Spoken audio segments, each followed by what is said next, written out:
आता शेतकऱ्यांच्या दृष्टीने एक महत्त्वाची बातमी. मराठवाड्यात झालेल्या अतिवृष्टीमुळे यंदा शेतकऱ्यांचं मोठं नुकसान झालंय. त्यामुळे लाखो शेतकरी सध्या मदतीच्या प्रतीक्षेत आहेत. मात्र या शेतकऱ्यांची केवळ ई-केवायसी पूर्ण न झाल्यामुळे त्यांना मदतीपासून आता वंचित राहावं लागतंय. सरकारने मराठवाड्यातल्या 8 जिल्ह्यातले 9.5 लाख शेतकऱ्यांना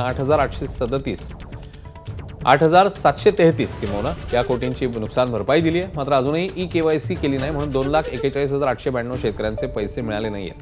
शेतकऱ्यांसाठीची 131 कोटी 53 लाख रुपयांची रक्कम सरकार दरबारी पडूनच आहे. मार्च संपेपर्यंत ई-केवायसी केली नाही तर रक्कम परत पाठवावी लागेल सरकारला. त्यामुळे नुकसानग्रस्त शेतकऱ्यांनी लवकरात लवकर ई-केवायसी करावं असं आवाहन विभागीय आयुक्त जितेंद्र पापळकर यांनी केलेलं आहे. आपल्याकडे 2,41,892 ही आपल्या विभागातील एवढे शेतकरी आहे. या शेतकऱ्यांनी अद्याप त्यांचं ई-केवायसी अद्याप केलेलं नाही.